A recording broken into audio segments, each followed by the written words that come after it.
mahasiswa. Pada kesempatan ini, saya akan menjelaskan tentang ilmu budaya. Bagaimana kaitan ilmu budaya dengan ilmu-ilmu lainnya dan apa yang akan dipelajari di dalam ilmu budaya. Sebelumnya saya akan memperkenalkan diri dulu. Nama saya Lina Mei Linawati, saya dari Fakultas Ilmu Budaya. Anda tahu bahwa hari ini kita tidak bisa langsung bertatapan karena terbatasnya ruang dan waktu. Tetapi lewat media ini kita bisa langsung berkomunikasi. Walaupun mungkin saya tidak bisa melihat Anda, tetapi Anda semua bisa melihat saya. Artinya, apa yang kita lihat saat ini adalah sebuah temuan teknologi dan semua itu adalah temuan budaya. Artinya, yang terjadi saat ini pada kita semua adalah produk budaya. Dengan kata lain, semua yang ada di dalam kehidupan ini adalah produk budaya. Baik, akan kita mulai. Nah, sekarang sebelum kita mulai melangkah lebih jauh, saya akan bertanya dulu pada Anda semua. Apa yang ada di dalam benak Anda semua ketika mendengar kata budaya? Ayo, coba diingat-ingat ketika mendengar kata budaya, apa yang ada dalam benak Anda? Kesenian atau kebudayaan pada umumnya? Mungkin Anda ada yang menjawab bahwa kebudayaan itu adalah menari, kebudayaan itu adalah menyanyi, kebudayaan itu adalah pakaian adat. Tentu hal itu tidak salah. Tetapi kebudayaan itu tidak sesempit itu. Jadi kebudayaan bukan hanya pakaian adat, bukan hanya kesenian, bukan hanya menari, tetapi semua aktivitas manusia itu adalah kebudayaan. Nah, sebelum kita lanjutkan, mungkin ada yang pernah belajar di SMA apa yang disebut unsur-unsur kebudayaan. Kita ambil definisi yang paling sederhana yang sudah dikenal umum dari seorang ahli antropologi yang bernama Kuncharaningrat. Bapak Kuncharaningrat menyebutkan ada 7 unsur kebudayaan. Baik, kita akan lihat satu persatu apa yang disebut 7 unsur kebudayaan itu. Nih, ada 7 unsur kebudayaan. Coba kita baca baik-baik. Yang pertama adalah sistem religi. Yang kedua, sistem kemasyarakatan. Yang ketiga, sistem pengetahuan. Yang keempat, bahasa. Yang kelima, kesenian. Yang keenam, sistem mata pencaharian hidup atau sistem ekonomi. Dan yang ketujuh, sistem peralatan hidup atau teknologi. Jadi, ketika kita sekarang tidak bisa bertemu langsung, tetapi memakai media teknologi untuk mempertemukan saya dan Anda, itu kita sudah masuk ke dalam bagian kebudayaan. Yang ketujuh yaitu sistem peralatan hidup atau teknologi. Kita lihat satu persatu ya, dari yang pertama. Sistem religi. Religi itu tidak hanya terbatas pada agama-agama besar, tidak. Sistem religi itu semua hal tentang sistem nilai itu masuknya sistem religi. Tentu saja sistem kepercayaan. Sistem kepercayaan bukan hanya agama, tetapi kepercayaan lokal, kepercayaan pada benda tertentu, kepercayaan akan tahayul, itu semua disebutnya sistem religi. Sistem nilai dan pandangan hidup, misalnya pandangan hidup orang Sunda seperti apa, pandangan hidup orang Jawa seperti apa, itu masuk dalam sistem religi. Komunikasi keagamaan, lalu upacara keagamaan, baik upacara ritual keagamaan seperti misalnya sholat, puasa, itu bagian dari upacara keagamaan, ataupun mungkin upacara-upacara lain seperti misalnya upacara melarung sesajen di laut untuk mendapatkan keselamatan hidup, itu bagian dari sistem religi. Lalu kita lihat yang kedua. Yang kedua, sistem kemasyarakatan atau organisasi sosial kekerabatan. Di dalamnya ada asosiasi atau perkumpulan. Jadi kalau Anda berkumpul, berasosiasi, misalnya perkumpulan mahasiswa, senat, himpunan, itu masuk ke sana. Sistem kenegaraan, RT, RW, kelurahan, itu masuk ke sana. Dan seterusnya. Lalu yang ketiga, sistem pengetahuan. Di dalamnya ada flora dan fauna, waktu, ruang, bilangan, tubuh manusia, dan perilaku antar sesama manusia. Itu masuk pada sistem pengetahuan. Yang keempat, bahasa, baik bahasa lisan ataupun bahasa tulisan. Anda tahu, ketika orang berbahasa, kita bisa tahu kualitas orang tersebut. Misalnya, ketika kita mendengarkan orang lain sedang bercakap-cakap, kita bisa menilai, orang ini baik. Dari mana? Dari bahasanya. Apalagi dari tulisan. Kita bisa mengenal kapasitas seseorang melalui tulisan yang dia buat. Oleh sebab itu, nanti Anda semua harus membuat skripsi di akhir perkuliahan. Karena skripsi itulah menunjukkan kualitas Anda sebagai seorang mahasiswa. Selanjutnya, ada kesenian. Kesenian itu banyak sekali. Seni patung, seni lukis, seni suara atau vokal, bangunan, rias, relief, kesusastraan. Itu semua adalah hasil budaya manusia. Kita lihat yang ketujuh, sistem mata pencaharian hidup atau sistem ekonomi. Jadi ketika orang melakukan pekerjaan untuk mendapatkan mata pencaharian, itu masuknya ke dalam sistem ekonomi. Bisa bermacam-macam. Zaman dulu atau di tempat-tempat tertentu ada berburu untuk mengumpulkan makanan, bercocok tanam. Di Indonesia pada umumnya wilayah agraris. Pencaharian petaninya pada umumnya bercocok tanam. Perikanan, peternakan, perdagangan. Lalu yang terakhir, yang ketujuh tadi, sistem peralatan hidup atau teknologi, produksi, distribusi, transportasi. Anda tahu seseorang memproduksi makanan itu bagian dari budaya. Mungkin ketika lebaran ada yang suka buat dodol, ada yang buat wajit, cara membuatnya lama sekali. Nah, itu bagian dari produksi makanan. Lalu transportasi. Sekarang ada Gojek, ada taksi online. Itu juga bagian dari transportasi. Lalu peralatan komunikasi. Saya dulu ketika kecil tidak bisa membayangkan ada HP, ada telepon yang bisa dibawa kemana-mana. Tapi sekarang bayangan itu sudah ada. Kita kemana-mana membawa HP yang dulu mungkin tidak pernah dibayangkan. Pertemuan saya dan Anda sekarang pun melalui media teknologi 10-20 tahun yang lalu tidak pernah kita bayangkan. Saya bisa memberikan kuliah di depan mahasiswa, tapi mahasiswanya tidak ada.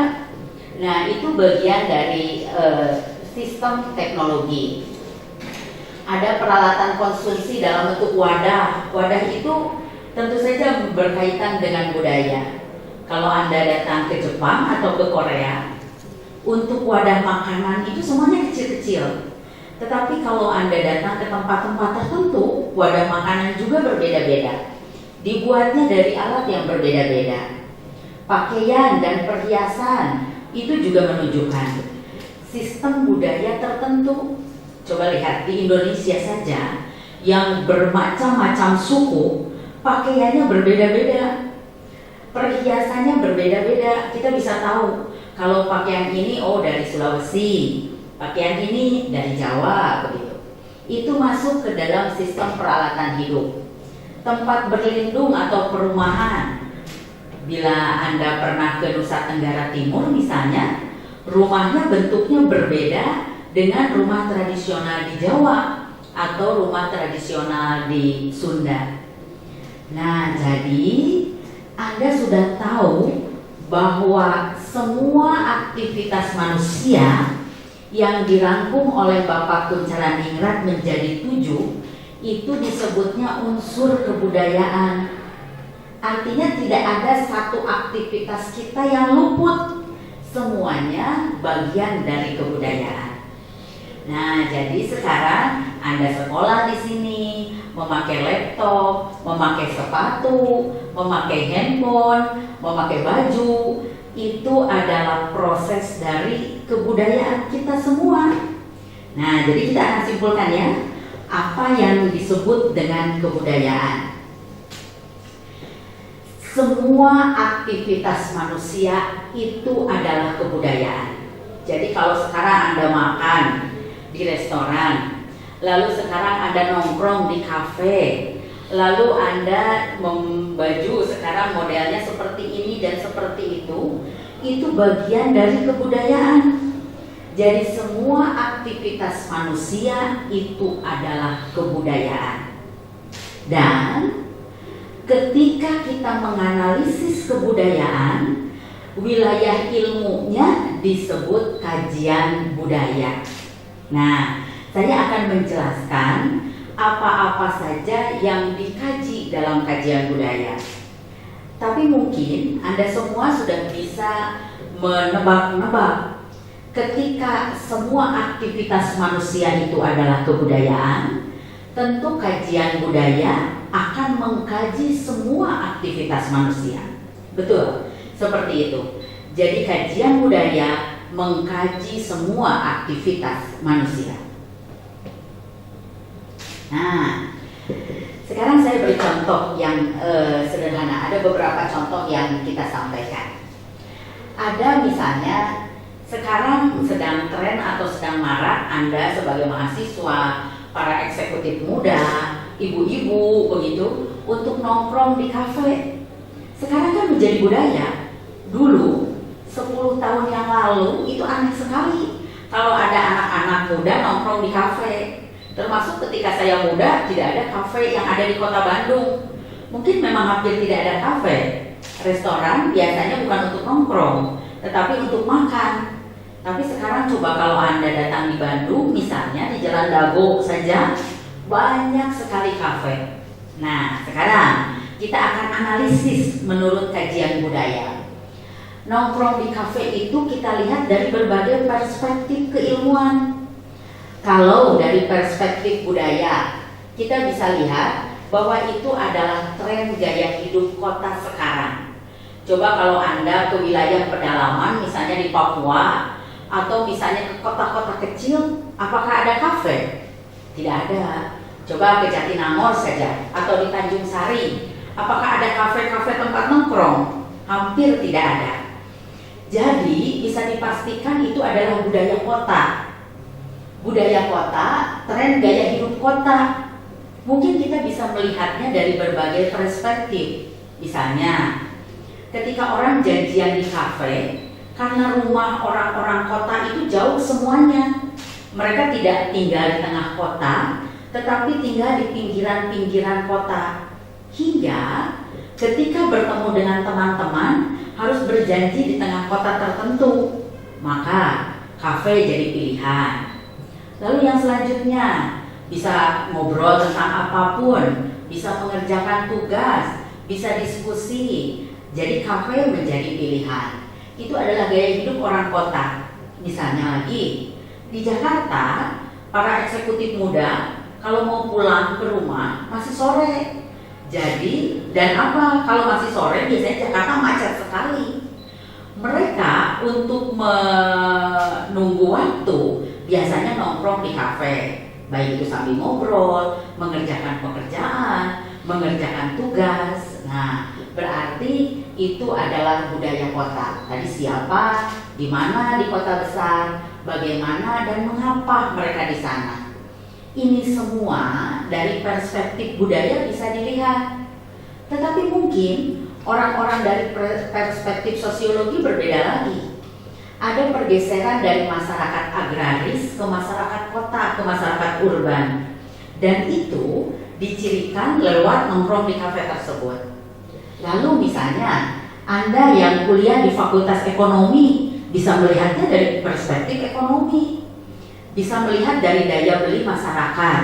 Sekarang daya beli masyarakat sudah mulai tinggi. Kalau Anda nongkrong di kafe, satu gelas kopi saja harganya bisa 50.000 misalnya. Kalaulah para remaja, para ibu-ibu bisa nongkrong di kafe dengan membeli kopi yang cukup mahal, artinya kita bisa mengambil kesimpulan bahwa daya beli masyarakat semakin tinggi dan juga peluang bisnis semakin baik. Itu contoh yang pertama. Kita lihat lagi contoh kasus yang kedua. Misalnya, sekarang marak sekali restoran cepat saji. Ada McDonald, ada KFC, atau ada nama-nama lain. Dulu waktu saya SMA tahun 89 keluar. McDonald itu baru ada bukan McDonald, Kentucky Fried Chicken itu baru ada satu di Bandung, yaitu di Jalan Dago. Tepatnya kalau sekarang mungkin depan Hotel Holiday Inn yang dipakai Bank Mandiri atau apa di sana. Itu baru satu-satunya waktu saya SMA. Dan orang yang makan di sana tentu saja dari kelas yang menengah ke atas karena harganya cukup mahal. Mungkin bukan harga yang cukup mahal juga, tetapi tidak ada kebiasaan makan di luar pada saat itu. Makan itu di rumah. Yang memasak adalah ibu dan kita makan makanan ibu. Tapi yang sekarang berbeda. Restoran cepat saji itu ada di mana-mana. Nah, kita lihat dari berbagai perspektif. Kalau misalnya dari perspektif budaya, restoran cepat saji itu menunjukkan sesuatu ibu-ibu mungkin sudah tidak punya waktu untuk memasak lagi. Memasak itu menghabis-habiskan waktu, hingga lebih baik membeli saja, toh bisa cepat. Lalu mungkin para orang-orang yang makan punya waktunya pendek, istirahat kantor cuma 1 jam, belum dengan pekerjaan yang lainnya. Jadi waktu yang pendek itu harus dimanfaatkan dengan sebaik-baiknya. Nah, itu kalau kita melihatnya dari perspektif budaya. Dari perspektif ekonomi tentu saja mereka bisa melihat peluang waktu yang pendek itu.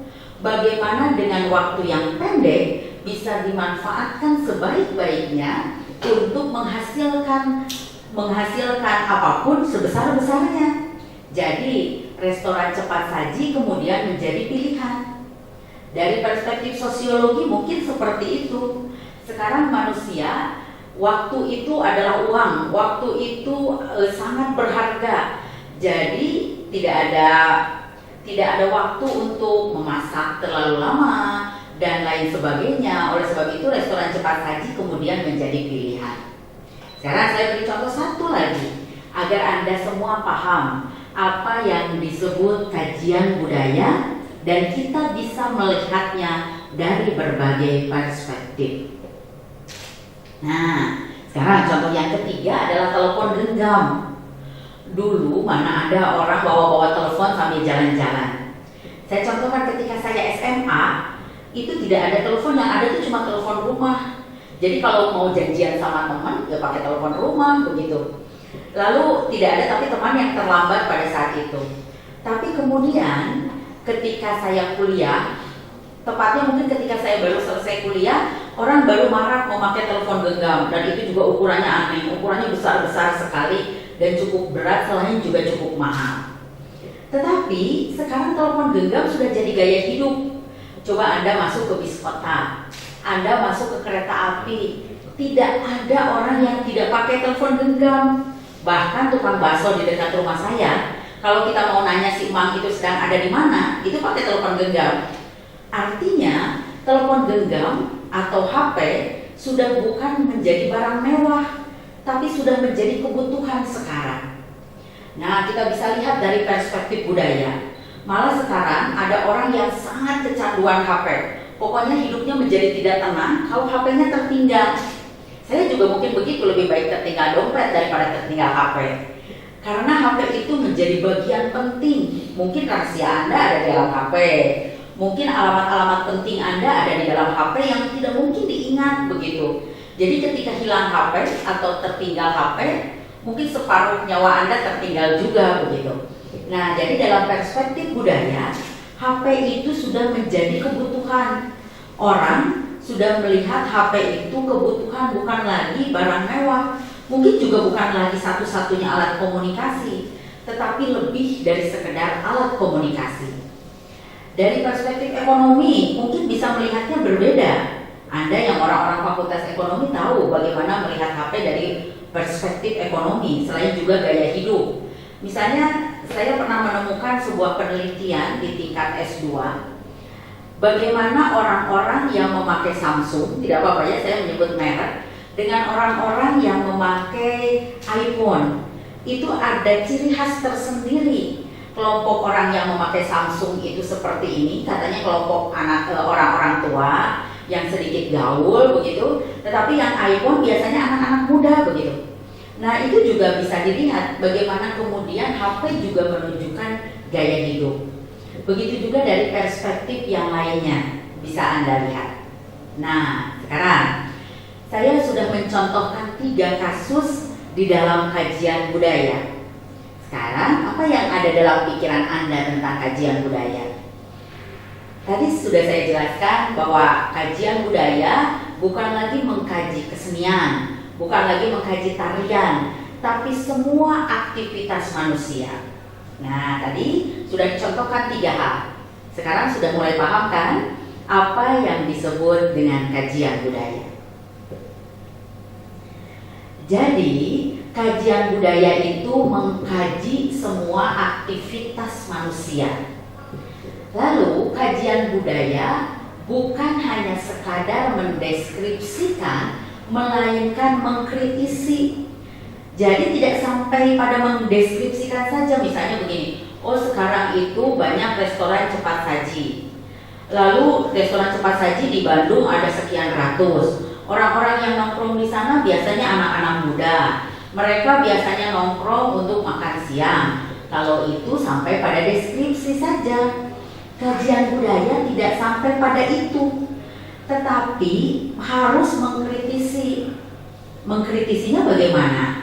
Dengan teori, dengan metodologi yang ada. Nanti saya contohkan. Tetapi tidak sampai di sana. Misalnya tadi saya contohkan adanya kafe di Bandung. Anda tidak hanya mendeskripsikan oh kafe Starbucks itu paling mahal kalau dibandingkan dengan kafe Bene misalnya, atau dibandingkan dengan kafe lain. Lalu yang datang ke Starbucks itu biasanya kelas menengah ke atas. Iya, itu sampai pada mendeskripsikan. Tetapi kajian budaya tidak sampai di sana, harus mengkritisi. Mengapa misalnya ketika orang nongkrong di kafe lebih punya gengsi daripada nongkrong di warung kopi? Kenapa orang nongkrong di Starbucks lalu gengsinya lain padahal kopinya sama saja? Kadang-kadang sakit hati kalau kita beli kopi di Starbucks, harganya sama, tetapi harganya berbeda 2 kali lipat, tetapi rasanya sama. Tetapi bukan hanya itu yang dilihat, ada faktor-faktor lain yang ada di sana, baik itu politik, baik itu selera, atau apapun. Jadi, kalau mengkaji budaya, Anda mengkritisi semua itu. Sekarang, saya beri contoh misalnya apa ya, tentang pakaian. Sekarang sedang model celana yang kecil ke bawah, atau disebut dengan skinny begitu. Mau pantas, mau enggak, semua orang pakai itu. Coba kalau misalnya Anda bayangkan orang yang gemuk seperti saya, pakai skinny jeans pasti tidak pantas. Tetapi ketika saya datang ke toko untuk tidak mau membeli celana skinny, itu tidak ada. Semua yang ada itu. Berarti ada politik kapital yang bermain di sana. Kita tidak bisa lagi memilih, tetapi kita dipilihkan oleh budaya populer. Nah, di sana juga itu bagian dari kajian budaya. Nah, sampai di sini paham ya apa yang dipelajari di dalam kajian budaya. Kita lanjutkan. Jadi, kajian budaya adalah cara pandang teoretis mengenai satu objek dengan perspektif bidang kritik bermacam-macam. Bisa sastra, bisa sosiologi, sejarah, ekonomi, kajian media, politik, dan berbagai bidang kajian yang lainnya. Jadi satu produk budaya atau sesuatu dipandang dari berbagai disiplin. Kajian budaya itu yang dilakukan dalam kajian budaya. Kalau begitu skupnya besar sekali, betul, skupnya besar sekali. Jadi saya simpulkan sekali lagi, mengkaji budaya bukan secara sempit membicarakan seni dan kebudayaan, bukan. Karena kadang-kadang kalau kita ngomong budaya, oh dalam kepala kita tarian, oh dalam kepala kita nyanyian, bukan. Semua aktivitas manusia itu adalah budaya. Nah jadi kajian budaya itu menyentuh kehidupan sehari-hari. Yang Anda pakai, yang Anda lakukan, yang Anda sukai, semua itu kajian budaya.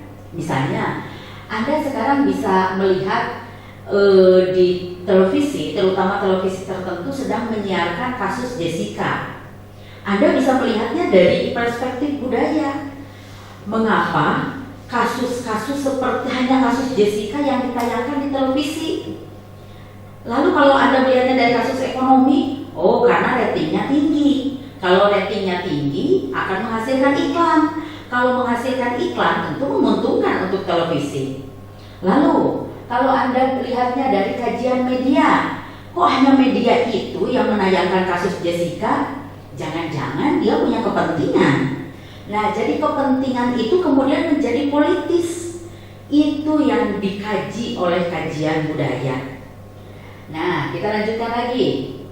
Jadi, kajian budaya menyentuh kehidupan sehari-hari. Objek kajiannya adalah budaya populer. Saya akan jelaskan dulu yang disebut budaya populer itu bukan budaya yang sedang tren sekarang, walaupun itu juga termasuk budaya populer. Tapi budaya populer itu adalah budaya massa. Budaya massa itu adalah budaya kebanyakan. Misalnya, saya beri contoh budaya populer kita untuk bidang makanan mungkin baru-baru ini sedang marak memakai green tea. Misalnya, ada martabak rasa green tea, minuman green tea, begitu. Semuanya green tea. Hingga kata orang, kalau pakai green tea apapun pasti payu, pasti laku, begitu. Nah, itu bagian dari budaya populer, begitu. Kenapa green tea ya, begitu? Harus seperti itu. Malah ada olok-olok di dalam Instagram, katanya kalau jomblo itu diperlukan green tea, diberi green tea pasti akan laku, begitu. Itu saking lakunya, begitu. Nah, itu budaya populer, itu budaya massa. Nah, jadi itu yang kemudian dikaji oleh kajian budaya. Misalnya lagi, dulu kita tren budaya Jepang misalnya yang masuk ke kita, restoran Jepang banyak. Sekarang beralih sedang ke budaya Korea. Coba lihat sekarang, restoran Korea itu menjamur di mana-mana. Lalu ada K-pop, orang ikut-ikutan di Indonesia banyak kelompok-kelompok band yang seperti kelompok band Korea. Nah, berarti sedang boom Korea itu, malah ada istilah Hallyu. Hallyu itu budaya Korea, demam Korea yang sedang demam di seluruh Asia. Mungkin Anda semua sudah nonton film Descendant of the Sun, begitu kan? Dengan bintang filmnya Song Joong Ki yang kemudian wah merebak di mana-mana. Atau reality show Running Man yang kemudian juga diikuti oleh televisi Indonesia. Nah, itu budaya populer. Itu juga bagian yang bisa kita kaji. Jadi sudah mengerti ya sampai di sini? Budaya membicarakan seni dan budaya itu bukan hanya bagian dari mengkaji budaya, tetapi mengkaji budaya lebih luas dari itu semua. Saya lanjutkan lagi ya. Nah, sekarang mengapa lahirnya kajian budaya? Jadi bukan tanpa sebab adanya kajian budaya. Kalau dulu orang merasa bahwa apa yang terjadi itu given. Given itu sesuatu yang terberi. Tetapi tidak seperti itu. Semua itu tidak ada yang given di dalam ilmu pengetahuan. Jadi misalnya begini, Anda punya teman, punya selera. Seleranya misalnya makan martabak begitu. Nah, ada orang yang bicara selera itu terberi, sudah tidak bisa diperdebatkan. Tetapi di dalam kajian budaya tidak. Semua itu melalui proses pendidikan. Misalnya lagi, ada orang yang senang musik dangdut, tapi ada orang yang senang musik klasik. itu selera, betul itu selera. Tapi selera itu tidak tiba-tiba. Selera itu melalui proses pendidikan yang panjang. Nah, kalau dulu, kalau ada yang seperti itu, kita bilangnya ya sudah, memang selera seperti itu, memang seperti itu. Tetapi para ahli ilmu pengetahuan, para akademisi, itu tidak melihatnya seperti itu. Semua itu pasti ada hubungan yang erat antara satu sama lain. Oleh sebab itu, para akademisi di Inggris kemudian membentuk sebuah jurusan, yaitu di Birmingham, yang disebut dengan Cultural Studies atau yang kita sebut dengan kajian budaya, yaitu pada tahun 50-an. Jadi mereka menganalisis budaya yang tidak pernah berdiri sendirian. Jadi budaya itu selalu berkelindan, selalu berjalin erat dengan teori, politik, pengalaman empiris, begitu, yang itu dimulai pada tahun 50-an. Nah, mereka banyak menulis tentang budaya sehari-hari. Jadi kajian budaya ini merupakan reaksi kalangan intelektual atas perkembangan budaya pop yang pada awalnya timbul akibat terjadinya industrialisasi dan urbanisasi sebagai rentetan dari revolusi industri di Inggris. Jadi orang melihat ada budaya tinggi, ada budaya rendah. Lalu siapa sih yang menilai tinggi atau rendah? Jangan-jangan itu politik begitu. Lalu ada selera tinggi, ada selera rendah. Itu siapa yang menilai seperti itu? Jangan-jangan ada politik yang bermain di sana. Jadi kemudian mereka membuat tulisan-tulisan itu yang titik beratnya pada budaya pop. Kita lanjutkan lagi ya. Lalu cakupan pembicaraan kajian budaya atau cultural studies itu apa? Di sini saya menyebutkannya menjadi dua. Yang pertama, mencakup berbagai perspektif. Itu yang sudah saya jelaskan tadi. Perspektif itu bisa dalam perspektif ilmu apa saja. Dilihatnya dari ilmu politik, dari ilmu ekonomi, dari ilmu sosiologi, dari antropologi, bisa. Dan praktik teoretis dan metodologis. Lalu, kajian budaya berfokus pada dinamika politik budaya kontemporer. Yang disebut kontemporer itu kekinian, budaya yang sekarang sedang berkembang. Lalu, fondasi historis dan konflik yang terjadi di dalamnya. Jadi itu yang menjadi fokus dari kajian budaya. Nah, sekarang kita lihat cakupan pembicaraan. Peneliti kajian budaya pada umumnya meneliti bagaimana praktik sosial berhubungan dengan sistem kuasa yang lebih luas. Jadi kalau Anda melihat bahwa menjamurnya kafe-kafe sekarang misalnya di kota Bandung, itu pasti ada kuasa ekonomi yang bermain di sana. Bukan hanya sekedar untuk memanjakan selera atau gaya hidup. Yang terutama berkaitan atau beroperasi melalui fenomena sosial. Sistem kuasa tersebut misalnya ideologi, struktur kelas, etnisitas, orientasi seksual misalnya, gender, dan lain-lain. Pasti ada kuasa di sana begitu. Ketika kasus Jessica itu ditayangkan secara live, bahkan berhari-hari di sebuah televisi, harusnya sebagai peneliti budaya kita berpikir, ada apa kasus seperti itu sampai ditayangkan berhari-hari?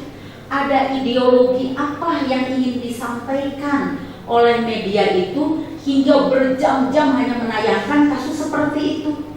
Nah, tentu ada ideologi yang bermain di sana. Ideologi itu bukan artinya agama, tetapi apapun itu ideologi.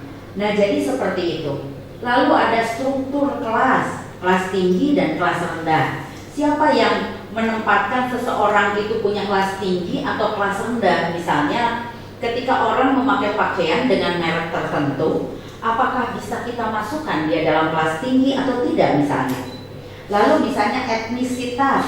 Ada etnis-etnis tertentu dalam kebudayaan kita yang kadang-kadang kita menilai yang satu lebih tinggi dari yang lain. Misalnya, ada seorang teman yang selalu bilang seperti ini, dia itu cantik, putih dan tinggi.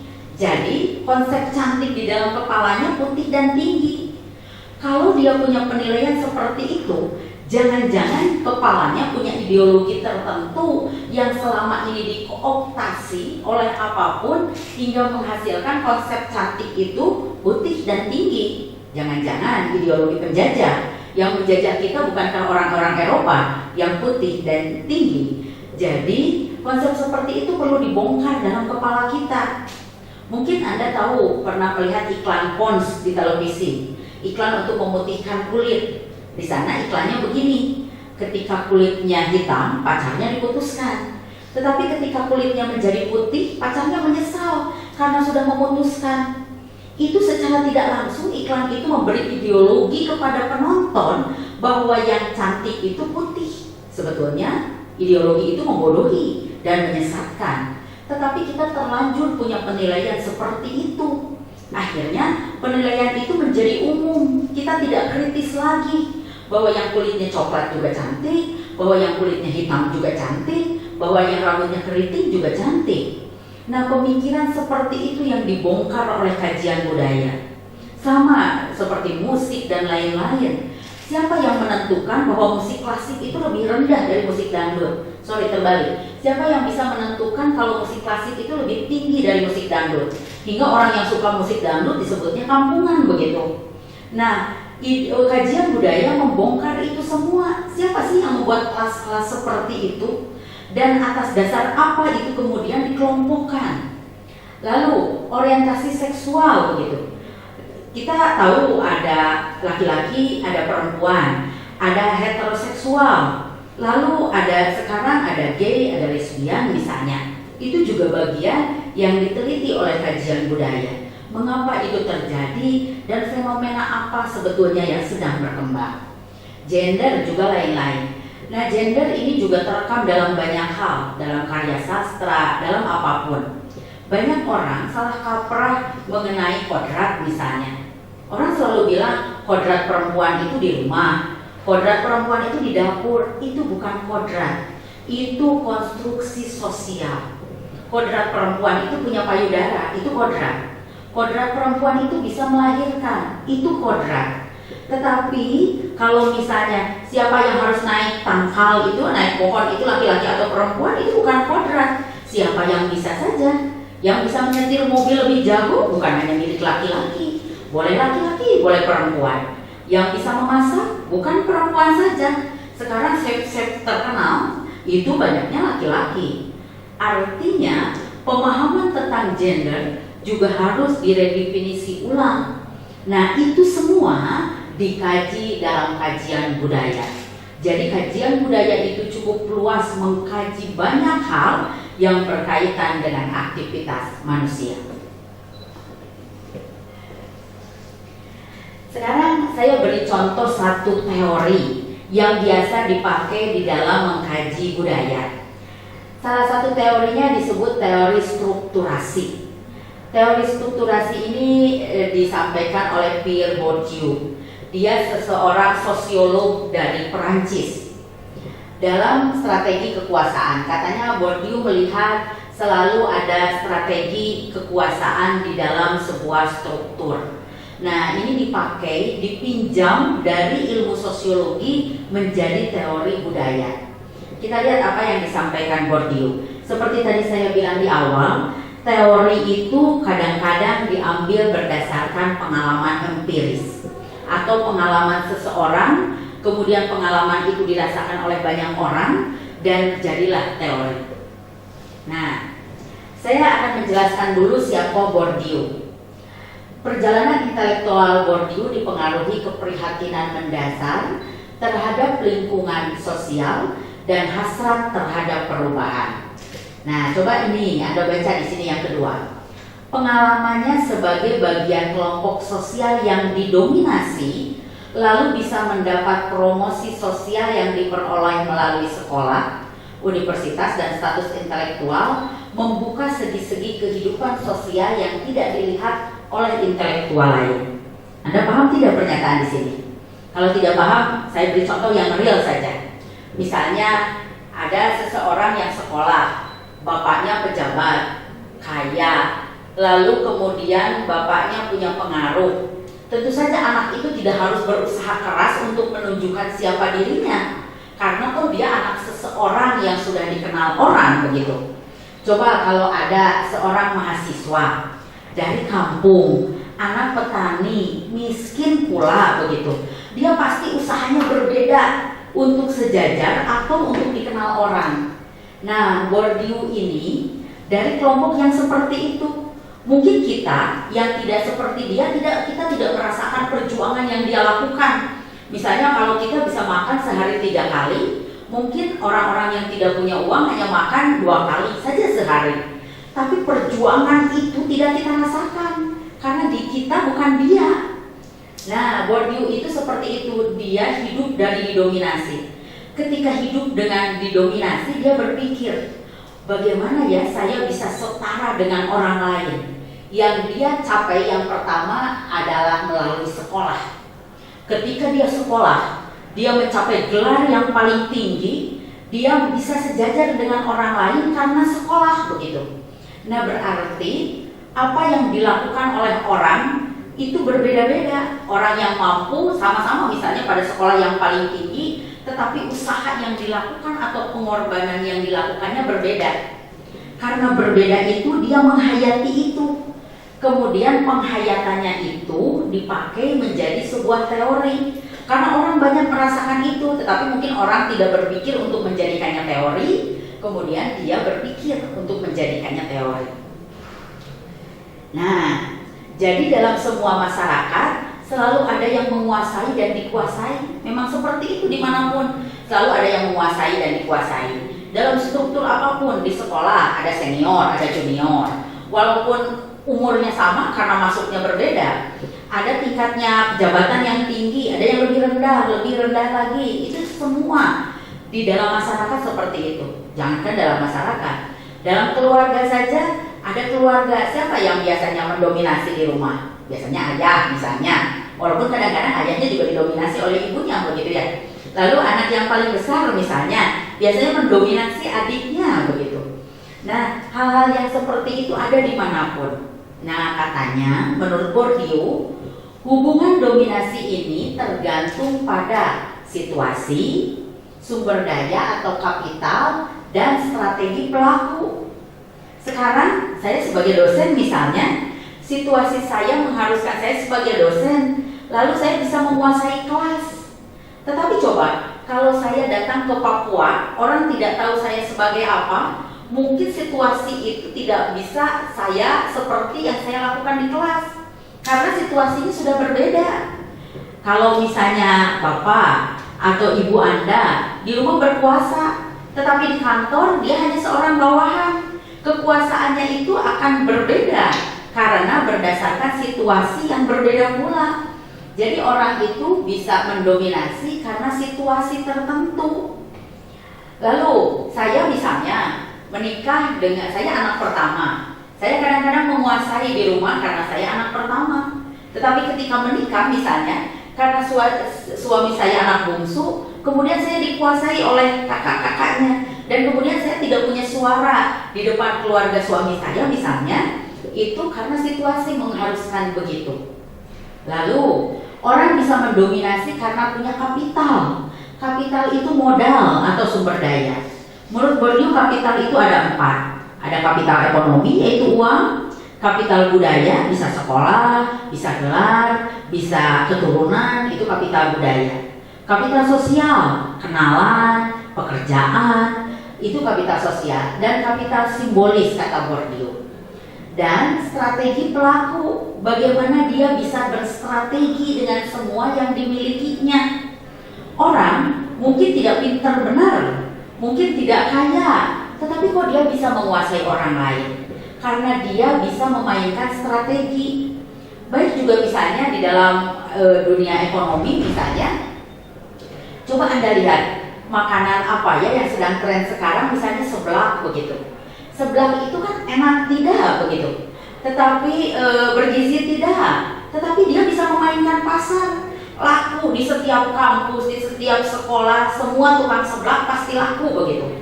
Karena dia tahu bagaimana strategi pelaku, strategi pasar untuk itu. Coba sekarang kita lihat, kalau misalnya Starbucks itu dibangun atau Starbucks itu dibuka di Subang sana, di kaki gunung misalnya, apa mungkin laku? Pasti tidak.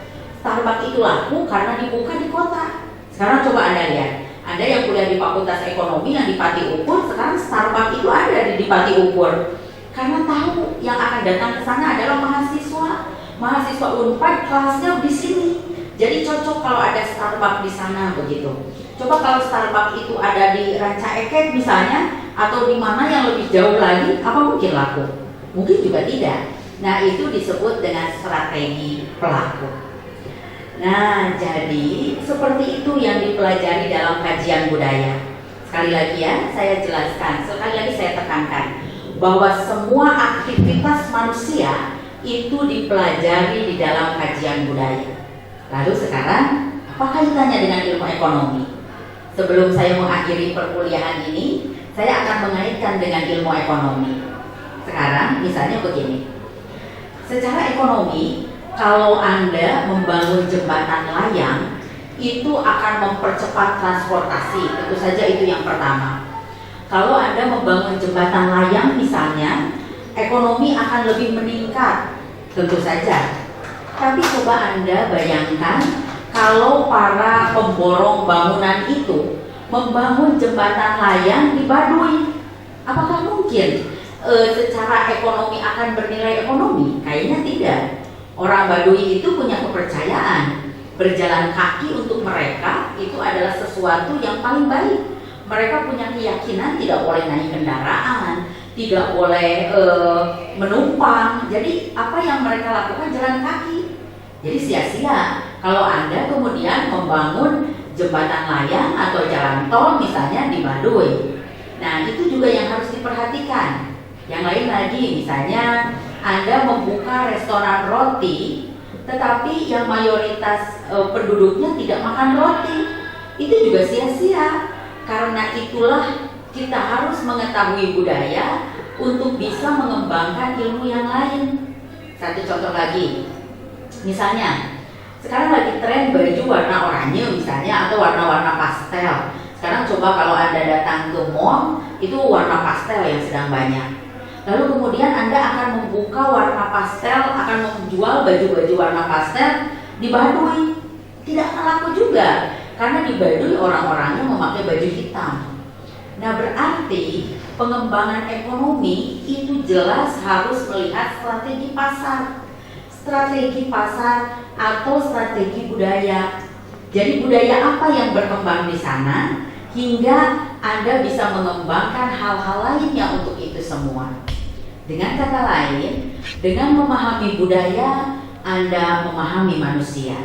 Dengan memahami manusia, berarti Anda bisa mengembangkan ilmu dan bisa melihat sesuatu dari berbagai perspektif. Mungkin itu saja yang bisa saya sajikan. Mudah-mudahan apa yang bisa saya sajikan hari ini bisa menambah wawasan Anda, dan tentu saja yang lebih saya harapkan Anda penasaran dan ingin membaca lebih banyak lagi. Mungkin itu saja. Terima kasih. Mudah-mudahan kita bisa bertemu lagi pada saat yang lain.